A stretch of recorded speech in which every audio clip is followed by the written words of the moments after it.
Hello, and welcome to Radio NIGP. Our November episode wraps up many activities from the 2024 NIGP Forum in Charlotte, North Carolina.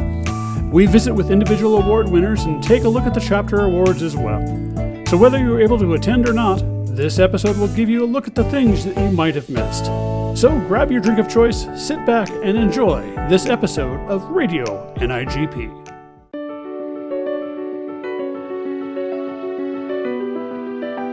Hello, friends, and welcome to another episode of Radio NIGP. My name is David Nash. I'm a former member of Radio NIGP, but I am last year's Leadership Award winner for NIGP, and as is our tradition in Radio NIGP, we have a previous winner interview the latest winner, and that would be Lourdes Cause. So Lourdes, how you doing? Can you tell us a little bit about yourself? Well, thank you, David. It's so nice to see you, and thank you for the opportunity to be here. Well, about myself, I am a former Chief Procurement Officer, about 30 years of procurement experience, two decades of that, primarily leading transformations. And after retirement, I've been retired for a couple of years now. More than a couple of years. And I picked up a few certifications along the way, wrote a book, and, just staying busy, still teaching leadership and consulting and coaching. So, yeah, I'm living the life. Yeah, I gotta make a shameless plug here. From when I met you, I was teaching the planning class and when you were the director in Houston in 2015. It's been 9 years, and the first day I'm there and the students are talking. It was mostly an agency class, so most of the people in the class were from that agency, and they're like, "Oh, we're doing this and we're doing that." And I said, "Whose idea was that?" And I said, "Well, our director, and she's really super." And I said, "Well, I got to meet this person." So one of the students took me down to your office, and so that's the first time I got to meet you, and very impressed, and we've stayed in touch ever since. Next thing I want to ask you is, how did it feel when NIGP called and said, "Guess what? You're our Leadership Award winner this year"? Yeah, well, one thing that is, I do this, what I do it from the heart. And so I'm deeply honored by this recognition from the procurement profession, and it's a field that has given me so much over the years. In leadership, to me, is not really about guiding, about achieving myself, but guiding the team towards success, but also about fostering an environment where everyone feels valued and empowered to contribute their best. So it's really an honor to be recognized, but I owe this to the teams that I got to lead over the years. Yeah, it's amazing how many people are standing behind us when we do stuff like this. So is this what's next? Is this inspire you to do anything? Have you got something on the back burner already, or is you thinking about some things going forward? What's next is the question. I'm always working on the what's next. When I think I'm gonna just settle down, it's like my mind keeps like I get all these ideas and I want to pursue them, right? So I'm going to continue to. Well, my plan is to continue to consult for NIGP. I'm a senior consultant. I don't know if you know, but I am a senior consultant with NIGP Consulting, and continue to teach leadership and continue to develop that curriculum, because I think that leadership is so key. We talk about getting a seat at the table. We talk, and as long as I've been in the profession, that has been the topic. But we are not going to get a seat at the table unless we develop those leadership skills, not just at the top, but across the board. That basically the team needs to develop the leadership skills so that they can stand on their own 2 feet.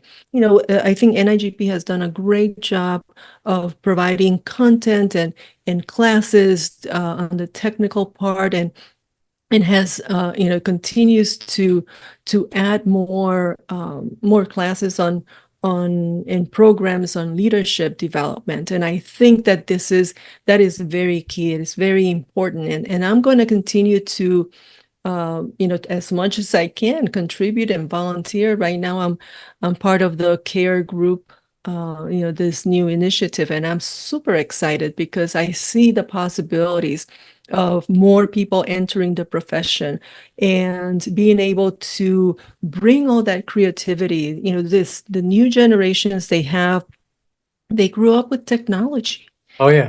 And they have that advantage. And I'm sure that there are many things that we're doing that could be done so much easier. And I'm just excited to see that evolving. And I mean, think about AI. Okay. Oh, yeah. I mean, all the possibilities that exist and that we haven't explored yet. So I want to, I mean, I'm not done. I want to continue. So yeah, it's not an end of the road. It's just a marker along the way. I'm often amazed when I'm teaching classes that some of the younger students that I engage with, and I've felt for years like the profession is in good hands coming up, for sure. So you make some excellent points. Well, thank you so much for participating with me today in this interview. I sure wish I was going to be in Charlotte this year. Several of my other friends are getting awards this year. And it's kind of cool when you see somebody walking across the stage. Mm-hmm. It's pretty exciting, but I'm looking forward to going to Denver next year. So thanks again for participating. Wish you the best of luck going forward. And for our friends out there in NIGP land, look forward to seeing you on another episode of Radio NIGP. Thank you.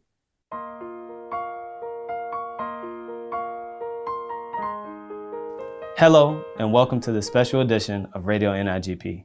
I'm George Barber, Chief Procurement Officer for the City of Palm Bay. Today, we're taking a moment to reflect on something we're truly grateful for: procurement. As many agencies know, procurement just isn't about purchasing goods and services. It's about protecting public funds. One of the most important aspects of our work is ensuring cost avoidance through competitive solicitation. By fostering a competitive vendor market, we not only ensure that we get the best price, but we also get the best value. These savings allow agencies like ours to repurpose funds into critical areas like public safety and infrastructure. Today, I'm joined by an exceptional guest to talk more about the importance of procurement and the impact it has on our city. Please welcome Juliette Mosconi, Deputy City Manager for the City of Palm Bay. Thank you for having me. So could you share with us a little bit more about your professional journey and what led you to city management? Sure. So like many people in procurement, I stumbled into procurement.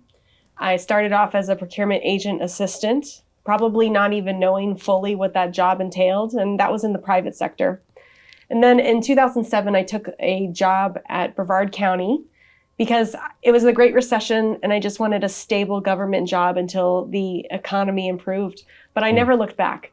And I found a love for public service, for serving my community, especially right now, working at the City of Palm Bay. I grew up in Palm Bay. This is where I've spent my entire childhood. I graduated from Palm Bay High School.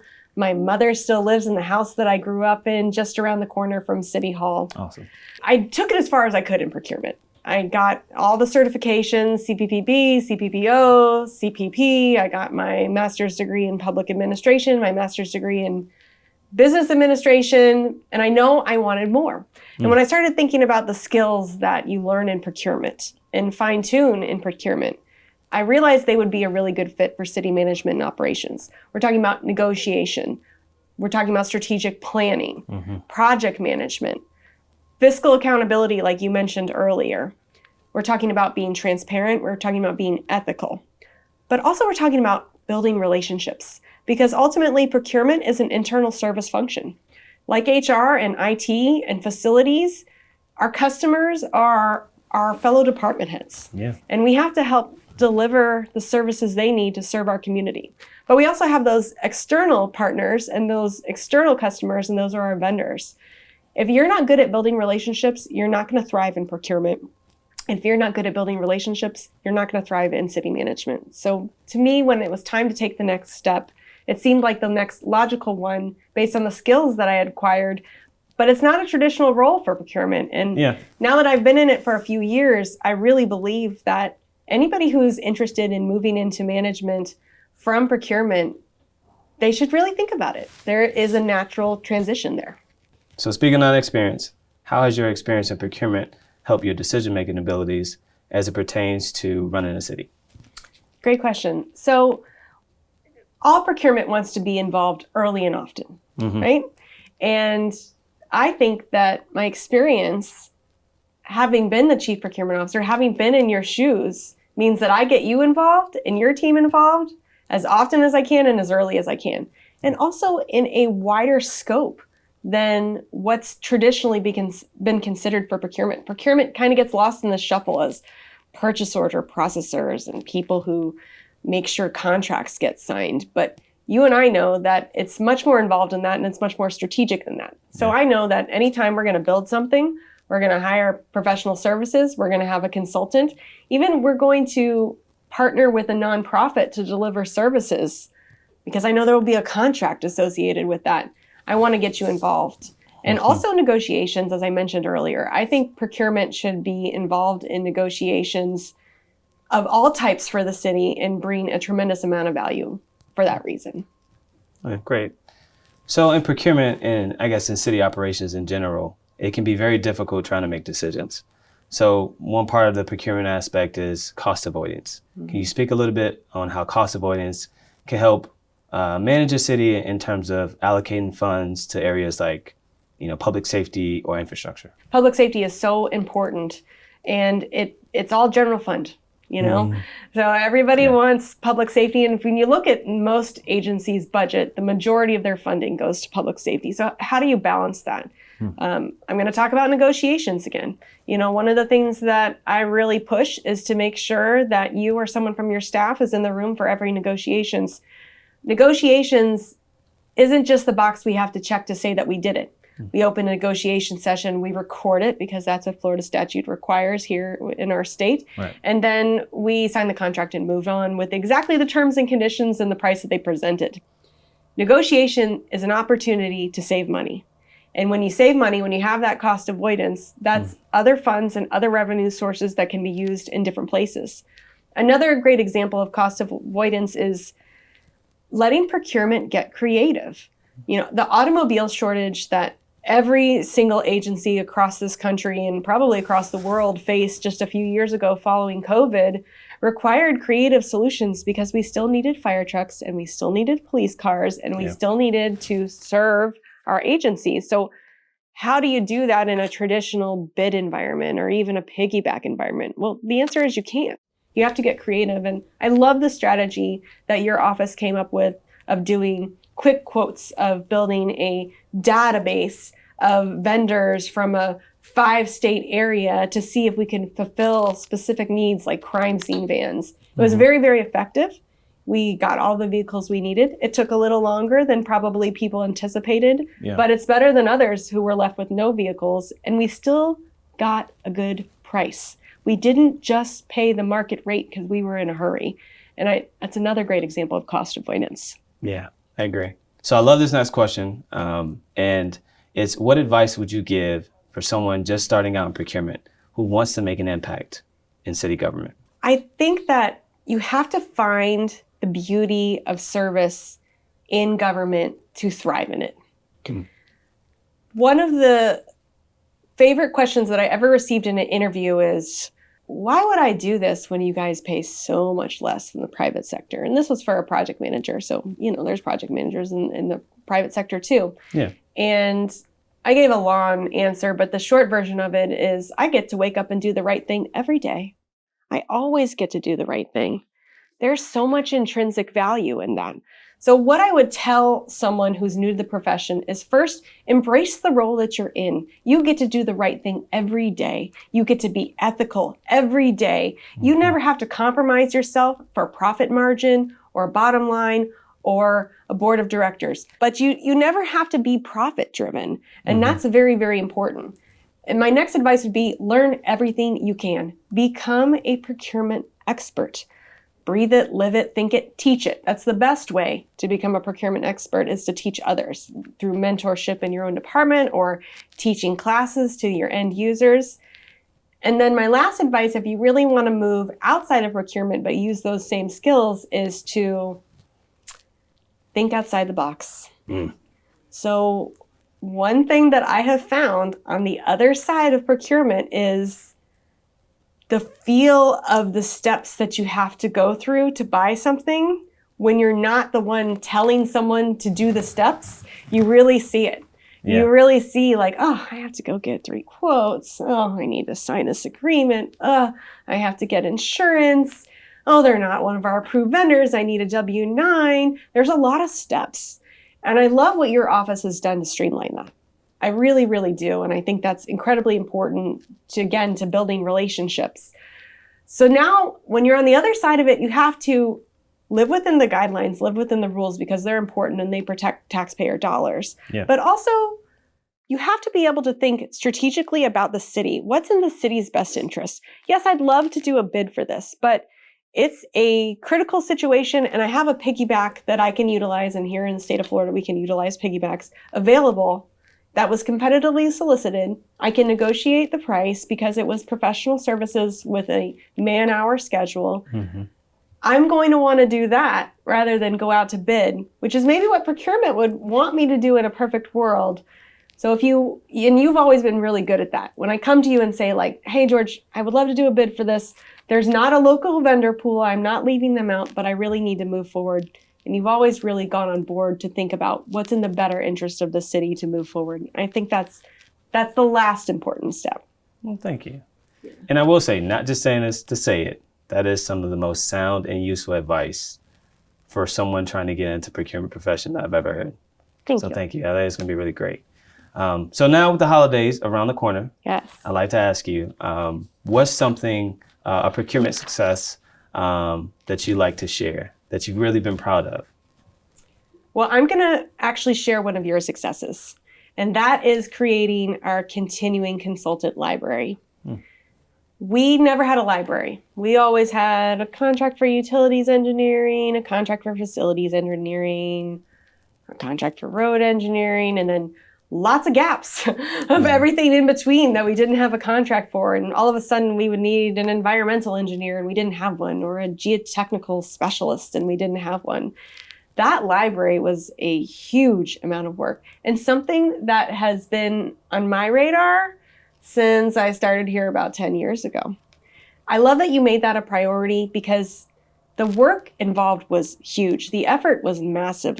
How many submittals did you get on that one? 37. 37 submittals. And how many disciplines were there? 13. 13 different evaluation meetings. Yep. You did all the negotiations as well. But that has already served great successes in our agency, not only for fulfilling what we know were engineering needs, but also supplementing staff. I mean, we're still living in a labor shortage. Right. And especially professional staff, engineers, consultants, architects, things like that. You've really done a great service to our agency, and that's a great example, right? It's bigger than just procurement. Yeah. You're also helping those departments that have staffing shortages. So thanks for doing that. It's a success for our agency that I'm incredibly proud of. Yeah, and I think just to speak on that is that it is our success, but it just speaks to the collaboration between all the departments, and more importantly, the support that I receive from you and your office. Without that, a lot of the great things and a lot of the successes that we've been able to have, we wouldn't have had them. Yeah. So we appreciate you, and I think it speaks to a larger discussion on what you talked about earlier, engaging procurement, and how it's not just about us, it's us being a service department to help everyone. Mm-hmm. So thank you for that. So finally, as we look ahead into the holiday season, could you share with us what you're most thankful for procurement? I think that procurement represents the level of collaboration that we want all of our departments to exhibit with each other.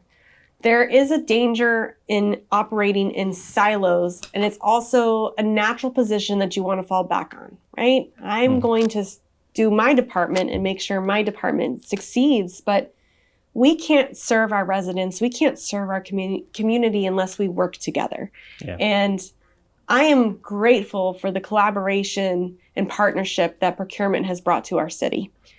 The professionalism, the expertise, and the customer service that you all deliver, that value added, it goes above and beyond. And our projects that we've delivered this year, be it our 39,000 square foot city hall, replacing our ERP system from 1996. Yes, 1996.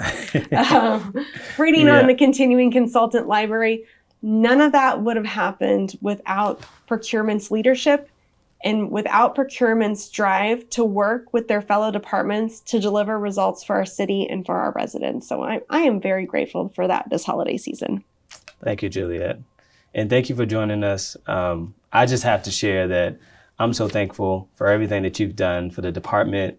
Your story is truly inspiring for anybody who wants to get into procurement and they want to move up, they want to transition into city management.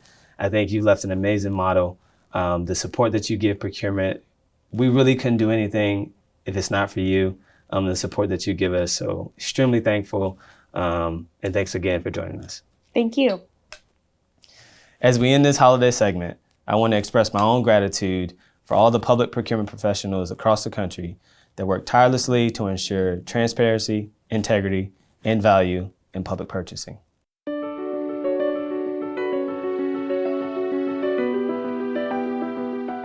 Hello, everyone. I'm Linda Allaire, a staff member with RadioNIGP, and I am so delighted today to have with me 3 very special individuals: Joe Tommy, Barbara Johnson, and Chonda Carpenter from NIGP head office. And we're going to talk to you today about the Instructor Hall of Fame Award. Chonda, thank you for joining us. We really do appreciate it. But we have a little problem. We don't really know where this award came from. So, can you tell us why it was created? Yes, it's a pleasure to be here today and talk about this award. The Instructor Hall of Fame Award was created to shine a light on a cornerstone of NIGP, and that is on our outstanding Pathways instructors. These individuals set the standard for excellence in education and leadership. They're not just great instructors, they're mentors, pioneers, and advocates who've gone above and beyond to lift up others along their journey.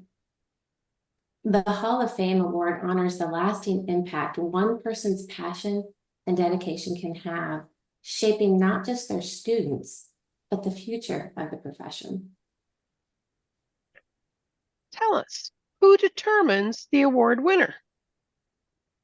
So the NIGP content and events team picks the winner each year. We collaborate closely with the instructors, supporting them as they facilitate over 300 courses yearly. Well, and the 3 of us can tell you that that is just a phenomenal thing they do. No matter what happens, they're there to provide support, students and for instructors. But the last question I have for you is, what's the criteria or the rationale that you look at to pick the awardee? Yeah, there's a few key things that we look for, but one is the contribution to learning. So that can be as a subject matter expert or a reviewer on a course, mentoring, or even writing blogs. We also look at years of experience and number of courses taught. We look at feedback from students, and these are through our course surveys and evaluations. And last but not least, demonstrating the values and guiding principles of public procurement. Thank you for that. That clears up, I think, any of the perceptions that we had about where it came from. Thank you so much for that. You're welcome. So, Joe, do you have anything to share with instructors and students about being the very first recipient of this award? Thanks, Janda. And first of all, I just want to let everyone know what a tremendous honor this was. It's probably the biggest honor of my 40-year-old procurement career. And it was a total surprise too. So I was totally shocked that I was chosen as the first inductee. But I've had the privilege of serving as an NIGP instructor for over 25 years. And one of the most rewarding aspects of being able to serve as an instructor is being able to see folks that are new to the profession progress through their careers. And I've had a number of students that started out as new entry-level buyers, and now they've went on to become managers and chief procurement officers. And so that's been an especially rewarding part of serving as an NIGP instructor. And as a purchasing director for a number of years, I always prioritize professional development. I always told our staff that they need to be prepared for that next opportunity in public procurement. So with that, I highly encourage everyone in our profession, regardless of our experience level, to take full advantage of the numerous courses that NIGP's Pathways has to offer. Let's see, Linda, you want to share your thoughts on being an inductee? Well, Joe, I can certainly confirm what you've already said about watching students progress. I have a couple of colleagues here in Ontario. Father was a student a number of years ago. His daughter is a student. She's just recently joined the instructor pool. To watch students progress through their careers, get their certifications, be successful, it's great. And quite frankly, as an instructor, I learn as much from them as they learn from me, because it's tough keeping up and going to different jurisdictions and talking to people, under different legislation requirements. And they are a gold mine for that sort of stuff. But when I started as an instructor 26 years ago, I found a lifetime friend. I'm not sure that NIGP had any idea what they were in for when they made Barb Johnson and I roommates during the training classes. And we have done content development over the years. We're fast friends. We've, the last few years, co-taught classes. And the students seem to like that, having two instructors, different viewpoints, different people they can bounce ideas off of, and we can speak to different things. But we're fast friends. We even vacation together, so you can tell how close we get after that amount of time. But it's always great, you have that network, those close people that you can call if you have a question and say, as I recently did with you, Joe, what about this? Or Barb phones me about something, or I phone one of the other instructors, because really the instructor pool, along with NIGP's content and event crew, we're a family within the bigger NIGP family. So having that support, let alone that huge network that we have, it's just phenomenal. And to be recognized by people who are really embedded in this sort of thing, especially from the folks that we work with at NIGP and having their support, that really closes the loop, because we get those evaluations from students.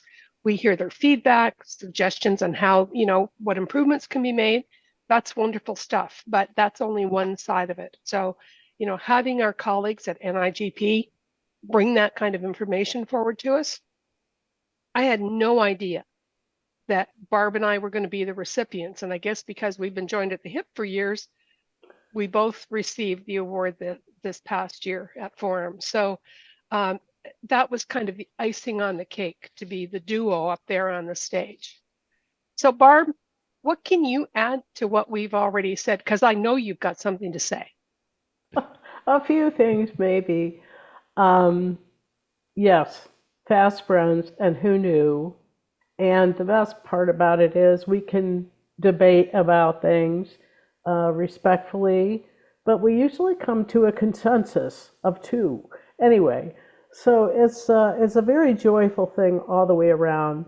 It's very, very humbling to realize how much the Institute is following its mission in terms of developing, supporting, and recognizing public procurement, which frankly, like a lot of things, may not necessarily be in everybody's, in the forefront of their thoughts.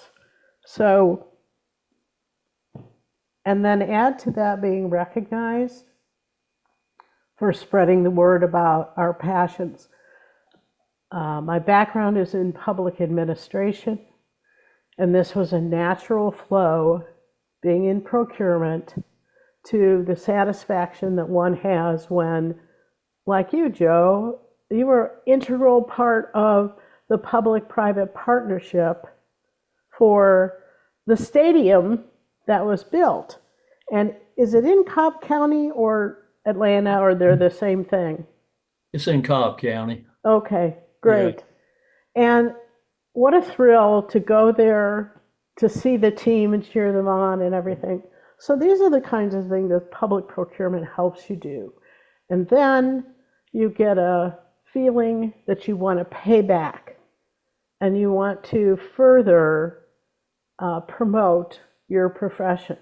Because, like we've said, without the NIGP coursework and efforts they've made to put classes within certain universities, Linda, you've taught, Joe, I know you've taught, and it's just a joy to be part of that, knowing that, as Don Buffum says, we'll be saving the world one purchase order at a time. So there you go. So Chanda, my thanks to you and a long line of folks that are so excellent in the education, identification, and development section with NIGP. NIGP fosters excellence. And I just want to say, for what brought us together also, this joy, this partnership, this recognition, hold up your awards, please. I just want to say thanks for everything, and thanks to the Institute. Thank you so much. Okay. And that All is right. Radio NIGP.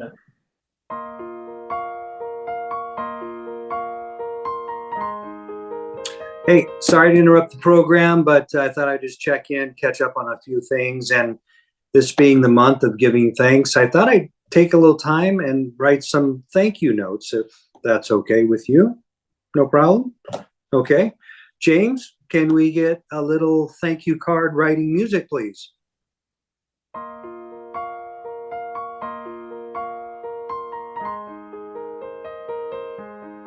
You know, he always does such amazing things with the equipment that he has. That's very, very impressive. So it's time to write some thank you notes. Start off with my first one here. Thank you, request for proposals, for being the ultimate public procurement love letters. You always start with, we're interested, and end with, we'll call you.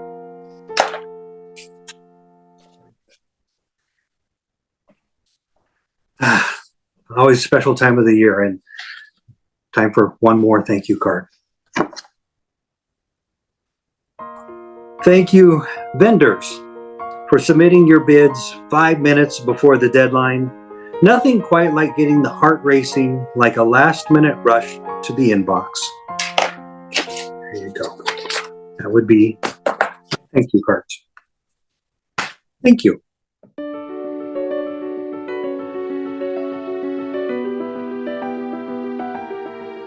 Today we have with us NIGP's 2024 Volunteer of the Year, Carl Bonito. Carl, thank you for joining us today. Carl is the Manager of Purchasing and Risk Management Services at Northumberland County in Ontario. Carl, congratulations on your award. I'm so happy for you to join the volunteer club and to win this award. Talk to us a little bit, if you would, about kind of what inspires you and what drives you to volunteer. Yeah, thanks, Penny, and I'm very appreciative of being here with you in this discussion, and thanks for inviting me. Yeah, so kind of what drives me for this is the love of the profession and the advancement of what we do and what I do to enjoy it, to always make it easier, better, more productive, and kind of drive us to, be at a higher level than what's typically seen from in procurement and supply chain, right? Everything that you do, day to day from, I always say from the RFPs to the LMNOPs, right? Because we got so many acronyms that we deal with every day. And when I look at volunteering, it's always about the advancement of the profession and how we can do things better and collaborating with others that also do the same work. And, through the NIGP and a lot of the initiatives, that's kind of what drives me, is to really help others and also mentor them so they're in the position to further their careers and for the advancement and also coming up with new ideas and things of that nature, so we can all benefit from it, because collaboration is always the best, right? And whenever we collaborate together through volunteering, through the association, all kinds of ideas and networking comes out of that, and you're able to connect with people on things that you never even thought you'd be able to connect on, right? So, I always use the story of how my volunteering is personal, but also professional. Personal because it's there for advancement of myself, learning from others, but also having the ability to call one of my colleagues throughout the U.S. or Canada.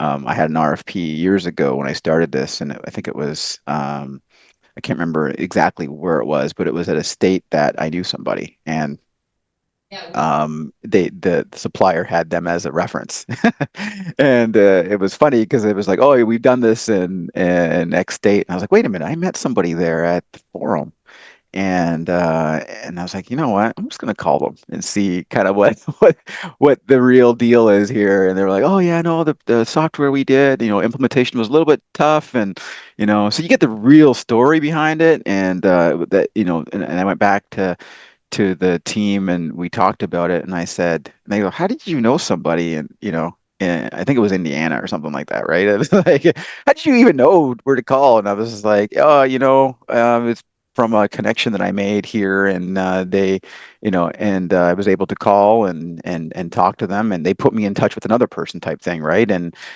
it was just that connection that I built through volunteering and connecting with others. So that one kind of moment was so powerful, and the value that you got out of that was just amazing.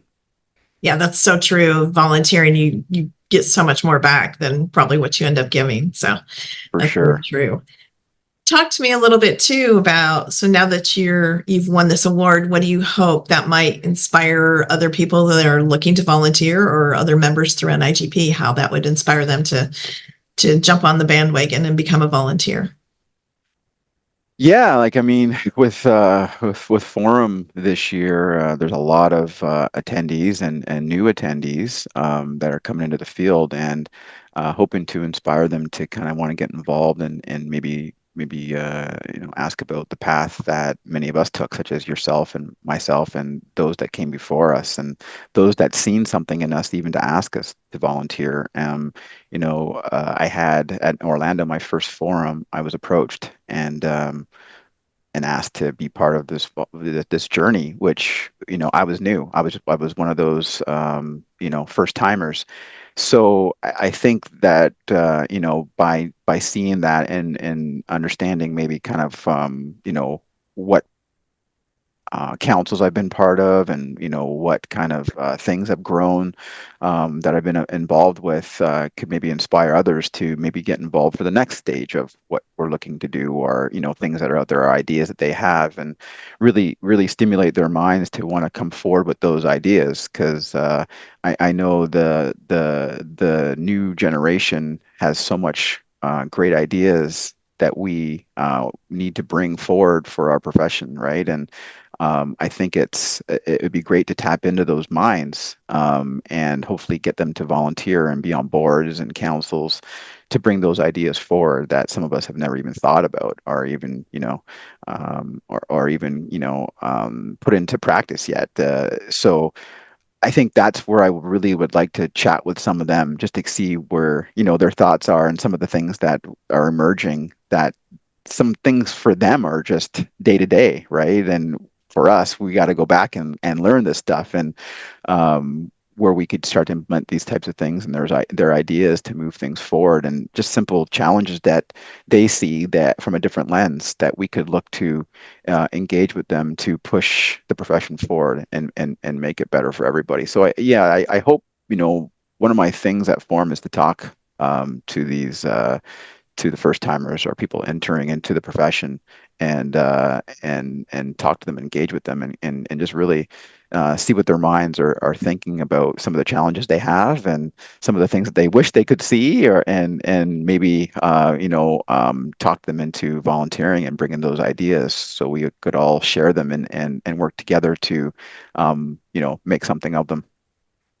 That's great, Carl. Thank you. I am so happy that I was able to celebrate this with you, because I think that's a great award. People are probably amazed. They may not know all the things you do, but you really are a very important, integral part of NIGP as far as volunteering. You've done a lot for the membership and the profession, and we really appreciate you doing that. So congratulations again, and we look forward to celebrating.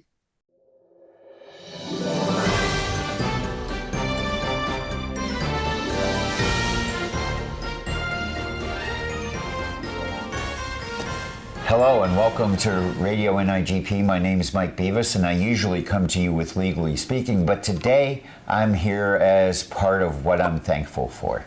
And I'm glad to be here with a good friend and co-worker, Lydia Weller, who's sitting right next to me. And she's what I'm grateful for. Not her specifically, but her generally and individually. When you ask me what I'm grateful for, and I think about it in terms of the profession and in terms of things other than my grandchildren and stuff like that, I think about the future, and I think about people like Lydia, who are making the future a wonderful thing and showing the growth and potential and amazing things that are going to be possible in the future. So that's what I'm grateful for. I'm grateful for the next generation of professionals, and especially and particularly for the one sitting next to me here. And so, Lydia, what are you grateful for? Thanks, Mike. I'm on the flip side of that, I'm grateful for the older generation, the folks who came before me and have been pouring into me professionally and opening doors that I wouldn't have access to. I'm grateful for the procurement community, who, without a doubt, has opened 1,000 doors for me. There's always a new opportunity for growth, for professional development, and just looking at the opportunities on a global scale, on a national scale. There's always something to learn in procurement. There's always something to do in procurement.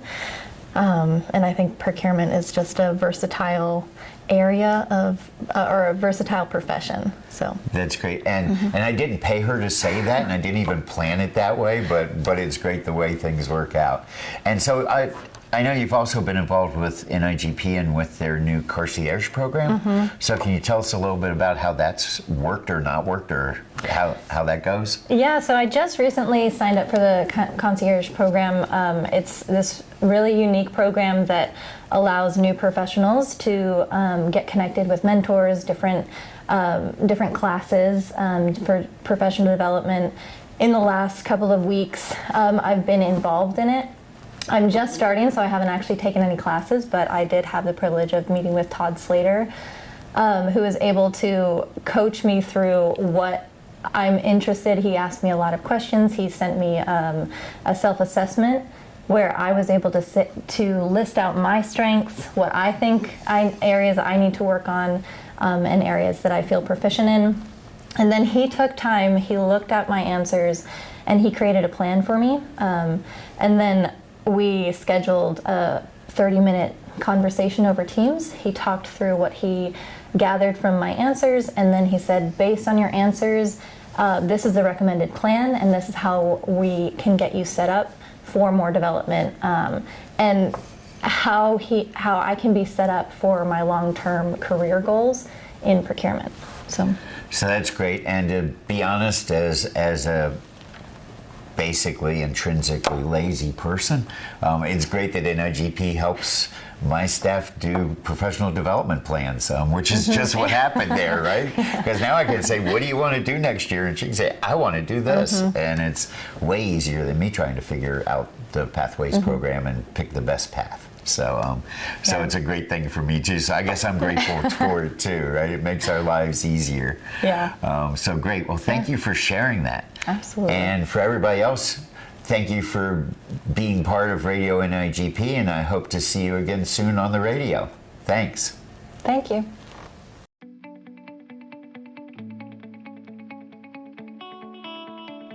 Good afternoon, NIGP. Kirk Buffington here with Radio NIGP. And this afternoon, I am talking to Todd Slater, who's our Chief Content Officer. And we will be talking about the Leadership Summit coming up in the early winter. Good afternoon, Todd, and thanks so much for being with us. What do you have today to tell us about the Leadership Summit? Yeah, well, Kirk, it's always a pleasure to chat with you, right? You always make this easy, and I look forward to these conversations. And thank you. You know, I'm excited for the summit, right? The Leadership Summit. It's coming in, like you said, in the winter. It'll be in Chicago, February 20th through the 22nd, right? So it won't be warm, but it's a beautiful hotel. It's the Hilton, right on Michigan Avenue. Wow. And the ballrooms, and it carries a lot of character with it. So we're excited to be there. Registration is open for the impact group. And remember, the impact group is really designed for those mid to senior level practitioners, right? That's their focus and cohort. So the early bird is on until December 6th. And,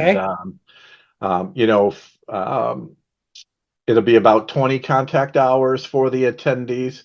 But it'll be a great event. We're building it right now, but it's where we bring together key leaders in procurement, right? We're bringing the senior leaders together. We're bringing, the EDGE program is fully loaded. We had a lot of applicants for that, so we're bringing 45 new emerging leaders to Chicago. And then, our chapters will be there, right? So we bring the chapter leaders, and they spend time focused on how do you run an effective chapter. So we're all coming together That's great. for those 2.5 days. Well, you speak of the chapters, I can tell you that when I've spoken to the current leadership core at my home chapter, which is actually Orlando, they always talk about how great the summit has been for them. The chapters are such a foundation of what NIGP is about. So I think it's great that you do that. December in Chicago or February in Chicago. Yeah. I actually love Chicago. But that'll be a little chilly. It could be, right? But you never know. We could go to Houston and it could be icy, but Chicago it is. So anything new this year? Yeah, really, we're a lot of new. Again, the structure stays the same, right? We come together, as about 400 participants, but we're changing it up, this year. We have new facilitators. We have 3 key facilitators that will join us, and they focus on the opening keynotes, and then they'll facilitate the senior leaders, the impact group. And that's the Government Leadership Solutions group out of I've heard of them. Arizona. Yeah. Yeah. Yeah. And so they come with a lot of background, in the government focus. That was important to us, right? So they speak our language, and they come with a lot of experience. So there'll be three of them coming for that event. But I think, just staying on the impact side, normally we kept everybody together. This time we're going to break out into smaller workshops. So we'll have three Okay. smaller workshops going because people wanted smaller audiences even still. Right. So we're doing that this year. And the topics are going to be on change leadership. That continues to be something that professionals want to focus in on. Right? Your Sure. guys are always dealing with change and the challenges. The Sure. other is strategic planning, right? How do you plan accordingly? We all want to elevate the profession. So how do you plan strategically to meet the needs Right. of the organization? And then the final piece is continues to be on culture, right? How, as a leader, are you creating the right culture for today's workforce, right? It's different. You have a mix of remote and in person. Potentially, you have how many generations, Kirk, could be in a workforce? I mean, they could range a number 20, of them. 30, yeah, over 20, 30 years. You could have somebody come in that's brand new, as we've experienced in the last couple of forums with the first timers, and then all the way at the other end, where your senior folks, the manager, the directors, could have been in public procurement for 30 Right. years. I mean, before I retired, I had 31 years in public procurement. So it's So we want to, talk and have the tools, but again, what Summit is different because we want people to engage. It's not a conference or an event where you're going to kind of just sit back and listen. We're asking, to kind of get out of your comfort zone. We're going to challenge you. We want peer-to-peer conversations to solve these challenges and leadership things that we're looking at, right? Because not any single person has the answer. So that is exciting. It is for us. Edge, which is the emerging leaders, that constantly gets updated. We've updated it again for this year. More focus on coaching and on-site interactions. Chapter Academy, they're refocusing that even tighter on what are the needs of that chapter today. So they've been doing some studies to kind of make that good. Ready for them. So, a lot of good material ready. We'll still come together in the morning with all 400 of us. We'll do those keynote speakers, but we're going to get back into our individual cohorts quickly so we can go deep dive, a lot more detail. I've always felt that the plenaries are great, but to really invest in things and really to really grab hold of something, and like you said, deep dive, you need those smaller groups that are well facilitated. But you mentioned change management, and that immediately made me think, right before we started our call, we talked about VCon and its emphasis moving toward technology and ERPs. The hardest part, I did an ERP before I retired. The hardest part is managing change with people that have been on a legacy system for 25, 30 years. So that's a hugely critical, important part of any technology procurement. And how often is change not handled well? And the amount of money for those systems, and it busts the budget. Doesn't go well. So, change at all levels is an important piece. So it'll be an interesting event. And we still, for the impact group and really all the groups, we have pre-webinars and then webinars afterwards. So we're really, it's quite a lot of activities and learning going on during that time. Yeah. Well, that's great. Todd, thank you so much. for sharing with our NIGP audience, our radio NIGP audience. My pleasure. And I hope the registration just blows up and you get that 400. And again, thank you. Anything else you want to add before we?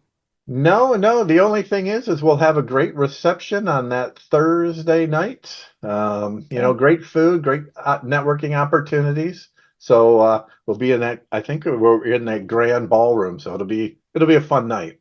Great. All right. Well, thank you so much, Todd. And again, this is Kirk Buffington and Todd Slater, Radio NIGP.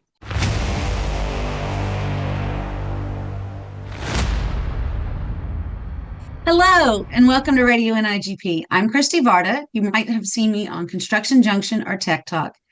And with this month's topic being, what are we thankful for? I wanted to reach out to one of my most recent students, Elizabeth Watts, who's from the city of Englewood, Colorado. She just completed the Public Procurement Associate Designation course. And I wanted to interview her to ask her, what are you thankful for? And first of all, thank you so much for joining us, Elizabeth. Thank you, Christy. Thank you for having me and also just completing teaching me. It was a joy. And so I think one of the things that I'm really thankful for is the courses at NIGP, specifically as somebody who's new to procurement. I have been in my position for about 4 months. Prior to that, I was working in public service, in local government, but I didn't really know much about procurement. If you had asked me back in high school, like what my mom did for work, she was the procurement director for a county. If you had asked me what she did, I would have been like, contracts? I don't know. And so having an opportunity to just like jump head in and really be able to do the intensive course was one that I was really thankful for. I've always been just one to just get things out of the way, get as much learning as you can done in a short amount of time. So that has been really great. And so now I get to go back to work and I get to talk about all the things that I learned and apply all of it. And so it's been a really wonderful experience. And so I'm very thankful for that. Wonderful. Well, it was great having you in class, and I was thankful for the students we had. You guys were so interactive, and it was so much fun. And so now when you go back to the office, on top of being able to take what you learned, you can now put the PPA after your name. So you'll have that PPA designation. So congrats to you. Thank you so much, and have a great day. Thank you.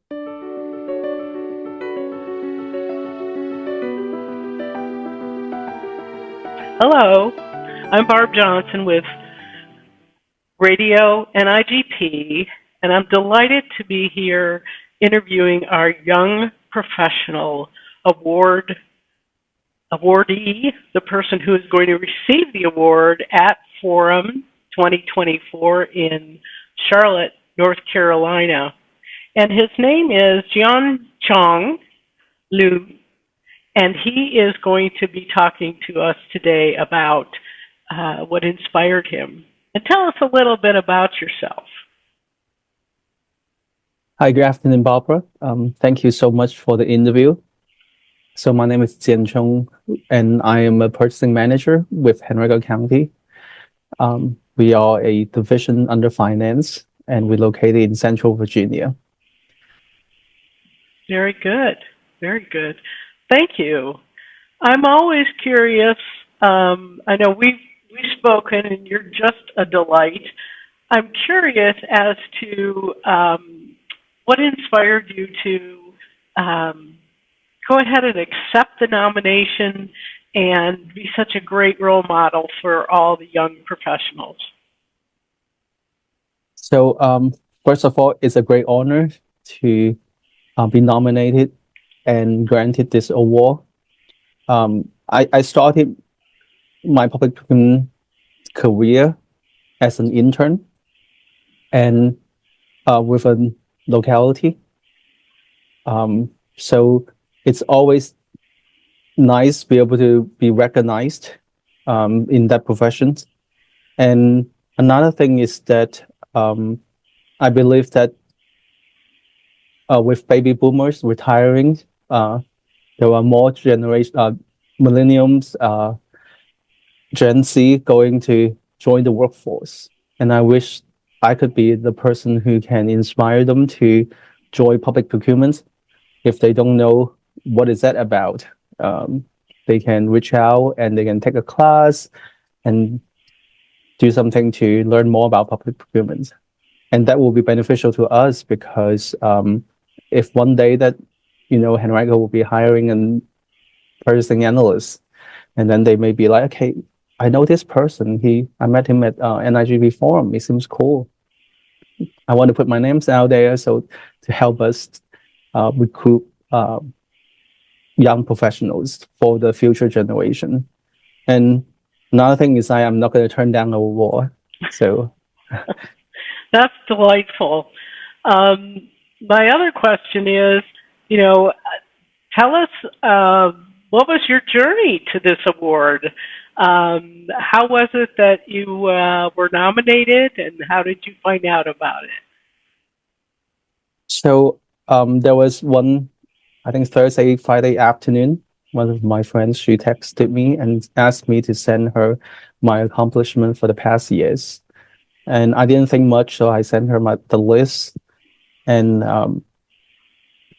a few days later, she told me that, hey, I am nominated for an award. We don't know whether you're going to get it or not, but that's what I did. So I definitely thank her for it. And I think a few months later, I received an email from Mr. Grimm about the Young Professional Awards, and I was excited about it. And that's how I found out the nomination and the award. That is wonderful. And so you'll be called to the stage and to receive the award. And you'll be listed, I believe, on the NIGP.org website forever as the 2024 Young Professional Award recipient. And I think it's exciting. I also think it is definitely something that you can use to inspire others. And your entity is very lucky that you decided to accept that. So, any plans for how you're going to use the award? Are you involved in a chapter? Yes, I am involved in a chapter. So I'm currently serve as the co-chair for professional development, and part of my duty was to coordinate classes, NIGP classes specifically, with local chapter. So I'm excited about it. I hope that I will be able to continue to serve on the chapter. And also I was able to selected to be serving on the member council as well. So that's starting July 1st, and then that will be a 3-year term. So I'm excited about being able to help to serve on for the Institute member council. And when I first started, I received a lot of help from NIGP, from folks along my career. So I want to be the person, return the favor to the next person. That is magnificent. It really is. It's a wonderful thing.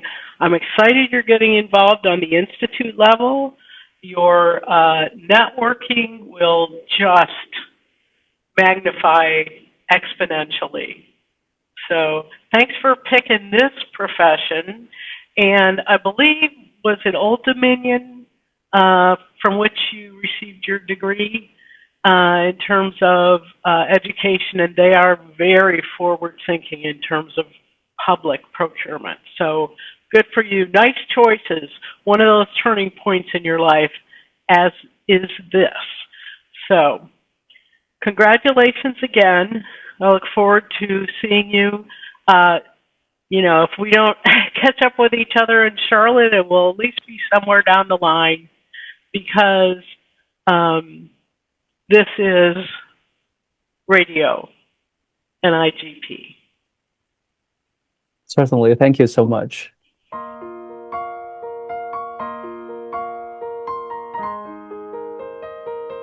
Well, hi there. I thought we'd take just another time together to write a few more thank you notes, since we're continuing in the thank you spirit. So without any further ado, thank you, procurement workload, for making sure I never experience a quiet day at the office. My inbox is a never-ending buffer of RFP contracts and, oh look, more vendor questions. Never-ending vendor questions. So thankful. One last thank you note. And thank you, Emergency Operations Center Procurement, for turning every storm into a race to find the last pallet of sandbags, because nothing says emergency like tracking down 500 tarps at 2 a.m. That is for sure. And that's my thank you notes.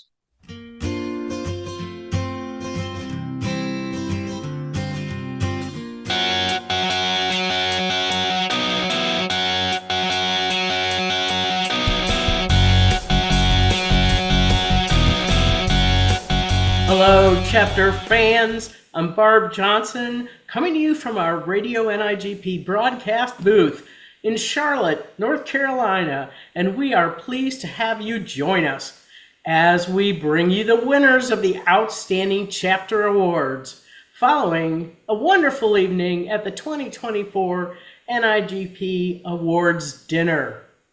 Join me. We have my broadcasting partner, Linda Allaire, bringing you her views on the action from center stage. And down in Victory Lane, we have our pit road reporter, Penny Owens, capturing the live reactions of our chapter award winners. Linda, share with us your thoughts as we watch the three deserving chapters drive hard for that win. Well, Barb, this has been a hot and sunny weekend, Charlotte, but nothing on the exciting race in all three heats here, as we have had this close competition for the Outstanding Chapter in Operations, Advocacy and Outreach, and Professional Development. Most exciting was that we had a first-time chapter winner, a first-time category winner, and we had a repeat winner with a chapter that leads the entire field in excellence. You know, we previewed the teams vying for the banners, and it's great to showcase the winning ways these chapters are supporting their members. Let's toss it down to Penny, who has the first-time winner, Oklahoma Association of Public Procurement, with her. We're here in Victory Lane with the Oklahoma Association of Public Procurement, the chapter for Outstanding Operations Award winner for 2024. Please tell us what winning this award means to you and your chapter. Well, it definitely means a lot. It shows that the hard work and the heart and soul that we put into this event has really paid off. It shows what we can do together and what we've been able to do for our chapter. We've been able to provide meaningful content and great networking, and again, it just shows the value of what we can do when we really put our mind and heart into an event. Okay. With that, please also tell us, what can other chapters do to follow in your footsteps and win this type of chapter award? Key word of advice we would give is inclusiveness. Too often we have projects and you have one person that basically takes the lead and tries to do everything. Well, in our case, we don't let that happen. No matter whether we agree or whether we disagree, everyone is a part of the process. I mean, what you see standing before you right now are the last three presidents of the Oklahoma Association of Public Procurement. And we're kind of like triplets. We work very well together so that we can make sure that we lead this organization in the right direction. And I think the award tonight is a clear indication that we are headed to the right direction, doing the right thing. Great. Well, congratulations, Oklahoma. Go celebrate your win. Have a great evening. And Oklahoma always likes to leave you with one parting word. Boomer! Thank you. Congratulations, Oklahoma, on your first time win and hopefully the first of many future wins. I know we have our pit reporter out there catching more winners. Penny, what chapter do you have with you now? The Outstanding Chapter for Advocacy and Outreach. So, Rocky Mountain, please tell us, what winning this award means to you and your chapter. I mean, this is a huge honor. There was a lot of really good competition with other chapters. But this is really meaningful to really honor all of our volunteers who really worked really hard in 2023. So it's a huge honor for us. Great. And tell us also, how can other chapters follow in your footsteps and win this type of award? So I would say, learn best practices. Also, learn who you can partner with, who is already doing similar work in your community that you're doing, and partner with them and the vendor community. It's a great opportunity to work with everyone. Awesome. Thank you so much for joining us here, and congratulations, Rocky Mountain, on a big win. Thank you. Rocky Mountain chapter advocacy and outreach is so important to our members, and congratulations for your first win in the category. Penny, have you caught up with our multi-time winner yet? And now we're in Victory Lane with the Central Florida chapter of NIGP, the 2024 Outstanding Chapter for Professional Development. Tell us, please, what does this mean, winning this award mean to you and your chapter? Hi, I'm Tabitha Friedman. I am the Central Florida chapter current president, and with me is Sean Hines, and he is our treasurer. We are very excited for our Professional Development Awards Opportunity Program, which is what this award is based on. We are excited to share our entire policy and procedure manual with everybody, and it'll be on the NIGP website. It's part of our application. This means to us and to our members. And to our members. And to our members, multiple opportunities for professional development. We sent 25 people to VCon, Forum, and multiple other classes last year. We spent over $11,000, and we had over 80 members participate in this program to try to win these awards. So we're very excited, and we hope other chapters can utilize this information for their own benefit, and they're welcome to call us. Great. Anything you want to add? It just means so much growth for our chapter and our professionals, and we can't express enough how grateful it is to be able to share it with everybody. Great. Well, congratulations, Central Florida, on your big win. Hope you enjoy the victory and have a great night. Thank you so much, Penny. Thanks. Barb and Linda, what an exciting night it was for these award winners here in Charlotte. I'm sure the celebrations will continue, and what fun it is to hear their enthusiasm in Victory Lane as they talk about the efforts they made to bring benefits to their chapter members. Penny, I couldn't agree more. And for those aspiring chapters who want to drive their chapters forward, the winning submissions are shared on the chapters tab of the NIGP website, so you can replicate the winning programs.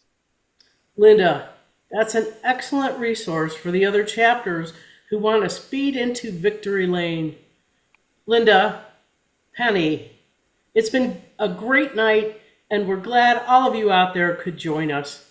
Congratulations to all the chapters who applied for awards, and we can't wait to see what the competition looks like next year in Denver.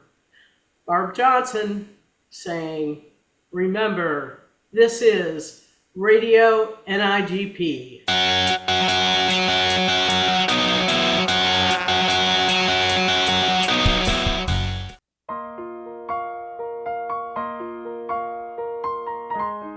Well, hello again.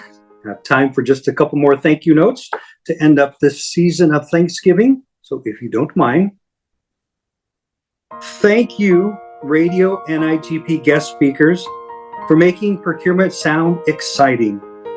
If only you could make the same magic happen for my budget spreadsheet. That would be very, very magical indeed. Last thank you note. Thank you, Procurement Now Working on LinkedIn, for giving me a place to connect with professionals who also lose sleep over RFPs. I've never felt so understood in 200 characters or less. Thank you very much.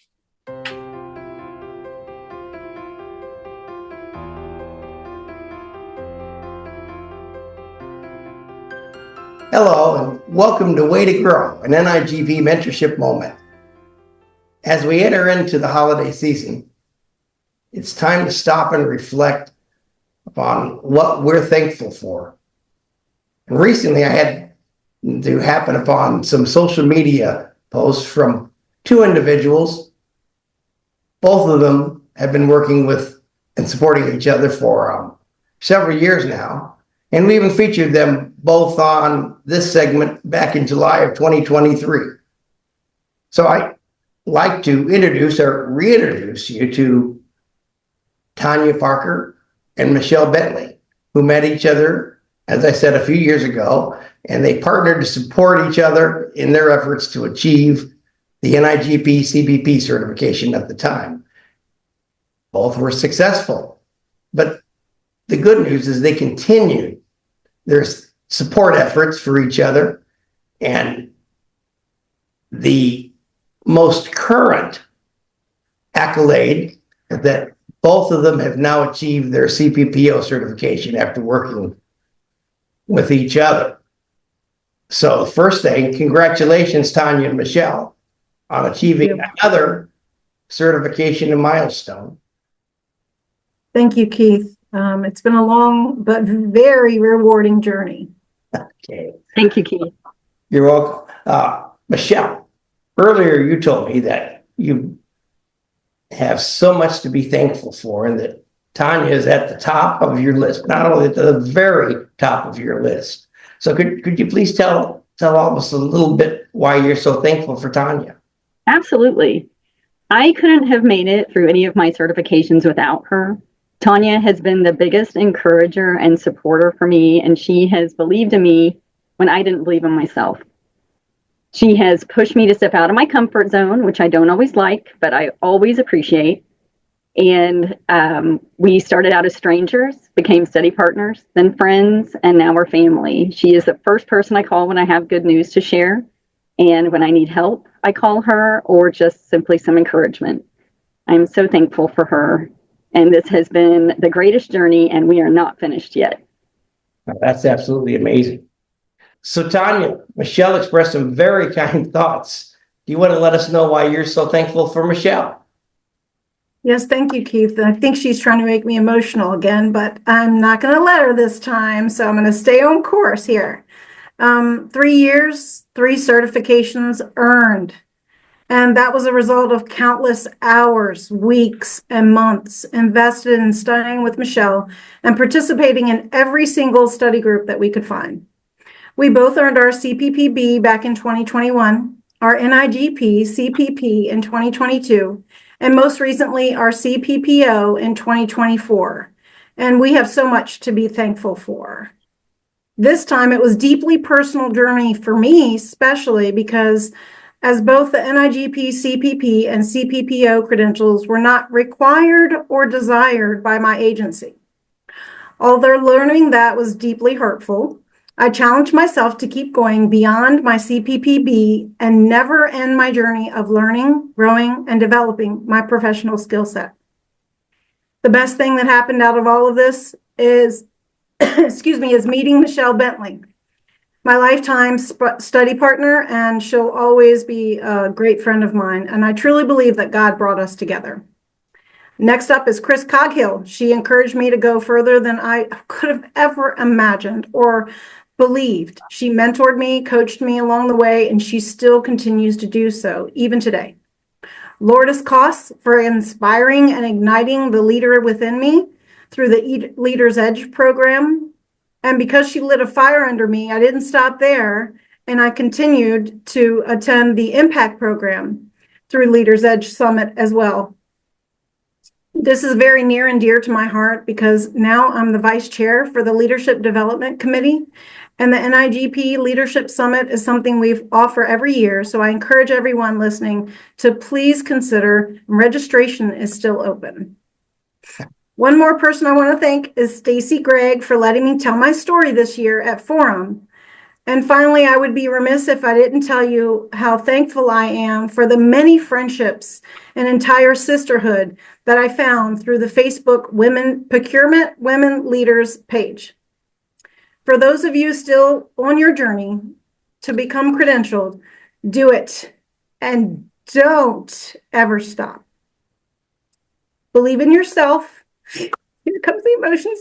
And believe in everyone else that supports you because you are worth it. You're both worth it too. And Tanya, I really appreciate your honest and forthright characterization of your journey. It's been a long journey. And what I think people need to understand is, I know you're very thankful for Michelle, but there are a lot of people in this profession to be thankful for. And they're thankful that you both are here as well. And so never forget, we rely on each other every day. Absolutely. And vulnerability is part of that. So I hope that someone else can connect with what we're saying here. Well, you've given them some opportunities to look at already. And I think the next one will probably be the Leadership Summit in February in Chicago. It's That's cold, right. but I live up there, and even though it's cold, there'll be a warm spirit. Yes. So I want to thank you both for joining me today. We're just about out of time. So thanks for the chat today. And everybody else, thank you for joining me on the Way to Grow segment. I wish you both a great holiday season. And as always, I will remind you that you can find the NIGP Mentorship Program as well as our Mentorship Facebook page at www.nigp.org/mentorship. So this is Keith Glatt speaking, and hoping that you'll join me soon here on Radio NRGP for our next segment of Way to Grow, and always reminding you that this is Radio NIGP.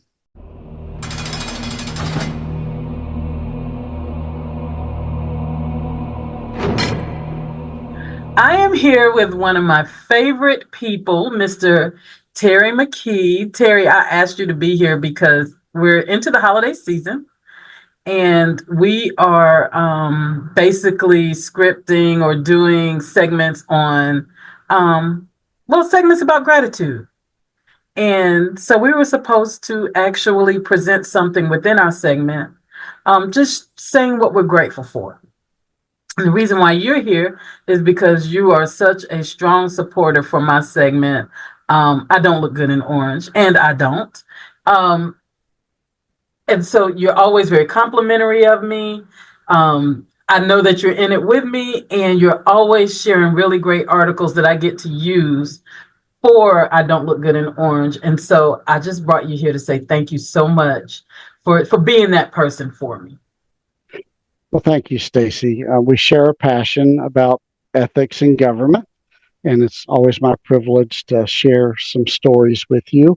Unfortunately, there's lots of stories to share about these scandals, and so I feel privileged to share them with you and the outrage about them. And I think we wanted to talk about one today that was sort of near and dear to me, both geographically near and also just dishearteningly near to me, at a housing authority near me in Tennessee. Was that right? Yeah, that's it. And so tell us about it. And we're going to go ahead and call this lady's name, Miss Melissa Eula May of Knoxville. Tell us what Melissa Eula May did. She was at a housing authority near here, and I think she was apparently lived here at some point in Knoxville, but she worked at the Harriman Housing Authority, which is a really small authority. I believe they have around 100 apartments in a rural area. And at the time, their operating budget was about $1.2 million, and she misappropriated misused, Ooh, that's a good diverted. word. Is that the word we're Yeah. going to use? Let's see. Misappropriated? I think the district court said wire fraud for diverting into her own hands. So wire fraud might be the legal word. Diverted $150,000 out of their $1.2 million budget that year. And a housing authority provides the buzz phrase is safe, sanitary, secure housing for needy persons whose income is below a very low level, typically persons who have no other place to go. So that's what we're charged with, and that's where I work for, is the Knoxville Housing Authority. We have a fancy name, but we're the housing authority, and we're charged with providing housing typically for persons who have no other place to go. And theirs is a very small housing authority, $1.2 million budget that year, and she diverted illegally $150,000, 10%, more than 10% of their budget, into interesting things like cars, a cruise, clothing, a Comcast bill, jewelry, sporting goods, prom dress, and some things for her boyfriend. And she was found out, like most crimes usually are, and she ended up with, I believe, sentenced to 12 months and 1 day of imprisonment, and only 6 months of those were in home confinement, and then 3 years probation. And she was given restitution roughly equal to the 150,000. So one does wonder, is that in the grand scheme of government fraud and diversion, is that a worthy punishment? But that's up to the courts. We can pontificate, but with the amount of government fraud and abuse that doesn't seem to be decreasing, as you and I have discussed, is a year of imprisonment with 6 months of that being at home. Does that really deter government fraud and abuse? I don't think so. I don't think so. And I think you're right. In these articles, they dress up the language, right? The lady stole. And she really this is troublesome for me because of what you said. These people have $1 million budget. She took 10% of that to buy silly stuff for herself.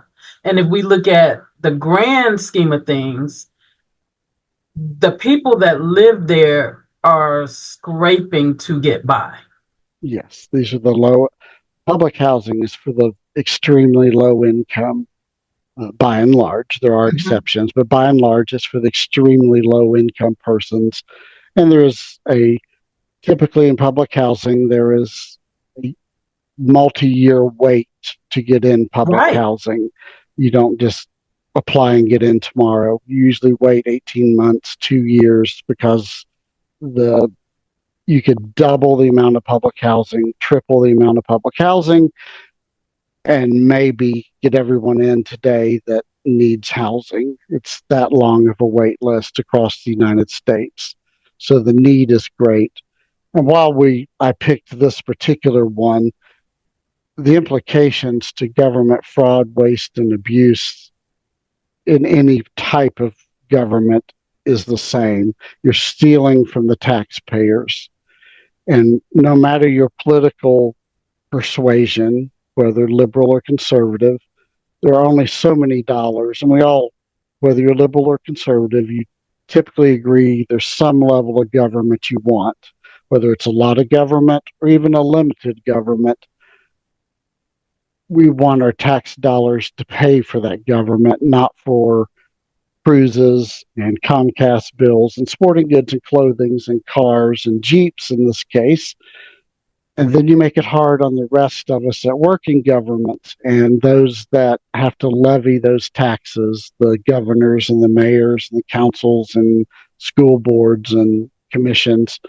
When citizens hear of fraud, waste, and abuse, and hear about these luxuries, not necessities, that government persons take, whether it's this example or fill in the blank across the United States. It makes it much harder for persons to levy those taxes to fund the necessities for government, because government, whatever level, is not free.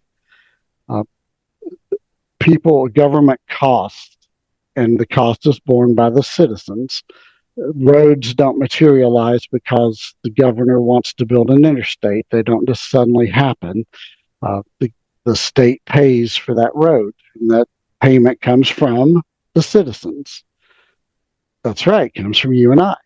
If a library is built so that our kids can have books, or you and I can have books, those publishers don't suddenly just, we think we'll just donate those books to the local library. No, the procurement department arranges for the purchase of those books. And Stacy and Terry, taxes pay for those books. And when the citizens hear that this scandal happens, that scandal happens, it makes the citizens a little more resistant to a tax increase or a new tax. And it also makes them distrust their government, and by inference, us government employees a little bit more. And then just the general outrage when I hear about scandals as I travel and read. And like, I happen to subscribe in our state to the comptroller's email list of audits and problem findings, and get these in my inbox. It's just one more outrage on top of another. It's like, when is this going to stop? What do we do to make government employees understand the gravity that you are accountable to the taxpayers, and I'm one of those taxpayers? What do we do to make it stop? Well, Terry, I feel like you and I probably could talk about this for days and days and still not have an answer. I think the big thing is that people need to be held accountable for their actions. And 6 months in prison is not accountability, right? And just like you and I discussed, do we want the lady to be in jail 40 years for $150,000? No, that's not a good balance. However, we're not talking about $150,000. We're talking about an erosion of public trust that occurs because someone in government does something like this. Do you have any final words, Terry, as we're coming up on the end of our time? No, I just want to thank you for publicizing these issues and listening to me when I share them with you. And I do like orange, but I don't want prison orange. Oh, Tennessee. That's right. That's right. Okay, we'll make the distinction for you. Thank you so much, Terry. Thank you, Stacy.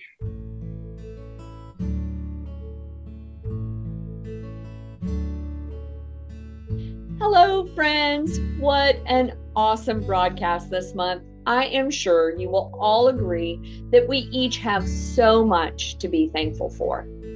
As we step into the coming months, we tend to see many people operating in generosity, kindness, and love for one another more than any other time of the year. I would encourage you to take the time to notice and participate in those random acts of kindness and carry them beyond 2024. Take that mindset and those acts of service and ask yourself, how can I carry this into every month of 2025? Try it and see the amazing and awesome things that will manifest in your life. For those that know me, you've likely heard me comment that very rarely does someone have an original idea. Someone, somewhere, has thought of it before. We should learn from one another and share those ideas. So with that, I want to close by sharing some thoughts and quotes from those that have gone before me. My first challenge for you would be that in this season and going forward, that you would follow the words of Maya Angelou when she challenged us to be present in all things and thankful for all things. Being present can be a challenge with the constant demands of today and the constant stream of notifications from our handy dandy cell phone or phones. But maybe, just maybe, we need to turn that off once in a while and focus on the things happening directly around us. Play a game with your family. Visit a nursing home and bring joy to a person that maybe hasn't had an outside visitor in some time. Call a person you haven't spoken to in a while just to see how they're doing. The possibilities are truly endless. Now, I also understand that being thankful can sometimes be a challenge for those that might be struggling or going through a dark time. For you, I hope that you can take comfort in the words of Charles Spurgeon. It's not how much we have, but how much we enjoy that makes happiness. Taking that one step further, Germany Kent shares, it's a funny thing about life. Once you begin to note the things that you are grateful for, you begin to lose sight of the things that you lack. So keep smiling, my friends. Be thankful for every chance you get, not because life has been easy, perfect, or exactly as you had anticipated, but because you choose to be happy and grateful for all the good things that you do have. Authors unknown, by the way. But until next time, I'm thankful for you, friends. Stay well. See you soon. Thank you, Victor, so very much for agreeing to record for me. And as we enter this time of Thanksgiving, I wanted to take a moment to let you know how thankful I am for both you as well as Barb Johnson. She couldn't join us today, but I still want to acknowledge both of you. So the two of you came up with what had to be the craziest of ideas of all time of launching RadioNIGP. And I'm not sure if either one of you ever really thought it would work. But when I look at the growth that we have seen, it blows my mind. So we have procurement professionals from across the country and Canada tune in month after month to either both contribute and share ideas, as well as to listen and learn new things from other fellow professionals. The two of you heard the butterflies that are the RadioNIGP staff, and as crazy as that can be, you put together agendas, you try to keep us on track, but you allow us to chase rabbits and get creative as well. So then not to forget how many countless hours you spend editing, recording, and making the magic happen. So thank you, my friends, for all that you do. You're both amazing. And I don't take either of you for granted. You guys are the best. And I just wanted you to know that.